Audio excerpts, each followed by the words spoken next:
Sa bansang Colombia, isang batang 10 taong gulang pa lamang pero nanganak. Kinailangan siyang isesaryan dahil hindi pa nade-develop ng husto ang kanyang pelvis o balakang para sumailalim sa normal delivery. Malusog naman ang isinilang niyang baby girl na mahigit 5 pounds ang timbang. Ay sa doktor, hindi pa alam ng bata na nagdadalang tao siya. Isinugod lang siya sa ospital dahil sa pagdurugo at pananakit ng tiyan. Sinisiyasat ng mga otoridad ang kanyang pagbubuntis. Samantalang muling bumida sa Masbate ang kanilang patok na rodeo event. Tampok po rito ang maaksyon ngunit delikadong sagupaan ng mga cowboy at mga nagwawalang toro. Narito po ang report. Akalain mong nasa Wild Wild West ka kung napadpad ka sa Masbate, kasabay ng pagparada na mahigit 500 kabayo at daan-daang cowboys. Para yan sa sinasabing pinakamalaking rodeo event sa buong Asya. At kung may cowboys, syempre meron ding cowgirls. Bukod sa pagparada, bumida rin ang mga cowboys sa kanilang paghawak ng lubid at latigo. Pero ang highlight ng rodeo event, ang makapigil hiningang bull ride o pagsakay sa mga nagwawalang toro.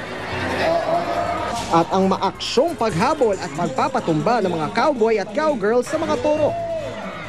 Marami sa mga naglakas loob na sumagupa sa mga toro ang nadaganan, nasuwag o di kaya'y napilayan. Sa kabila ng kaakibat na peligro, patok pa rin ang rodeo event sa Masbate, kilala para sa kanilang cattle industry.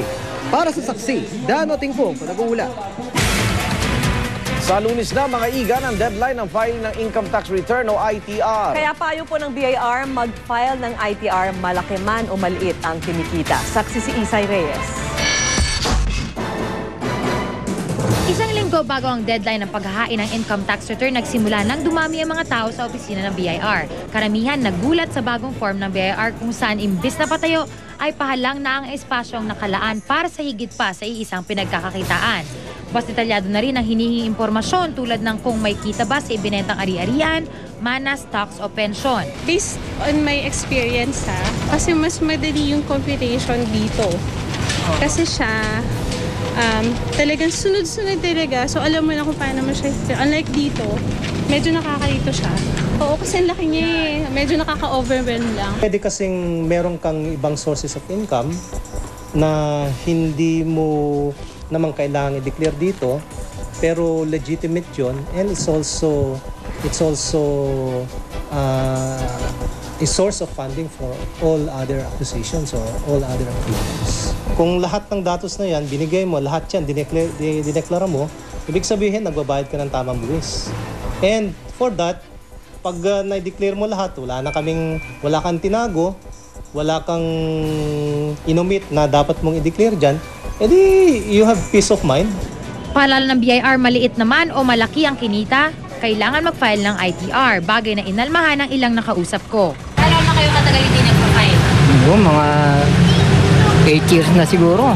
Ito, hindi ka naman, driver ka lang naman, hindi ka naman kumikita ng araw-araw eh. Katulad sa bahay namin, kung marami anak mo, magpapile ka pa ng tax. Kulang pa nga sa akin kita. Hindi ibig sabihin na maliit na nga kinikita nyo, pinagbabayad pa namin kayo ng tax. Depende yan. Mahalagang dokumento rin daw ang ITR na hinahanap sa ilang transaksyon, halimbawa sa bangko o pag-a-apply ng scholarship ng mga anak. Maaaring i-download ang BIR form sa website ng BIR. Pero para sa mga nahihirapan mag-compute ng kanilang income tax, ang table sa ibaba ng Form 1701 ng BIR ay makakatulong para makita kung magkano lang ang kailangan bayaran. Handa rin daw ang mga BIR personnel na magbigay ng assistance. Sa April 16 ang huling araw ng tax filing season, pero inaasahan na dadagsa ang maraming tao. Sa araw na iyon, may multa kasi lahat ng late filers. Kaya payo ng BIR para iwas aberya, mas mabuting mag-file na ng maaga. Ako si Isay Reyes, ang inyong saksi. Nanatiling #1 TV station ang GMA Network sa buong bansa. Nagtala rin ang Kapuso Network ng mahigit 13 bilyong pisong consolidated revenues noong isang taon. Saksi si Jam Sisante. Our lead over ABS.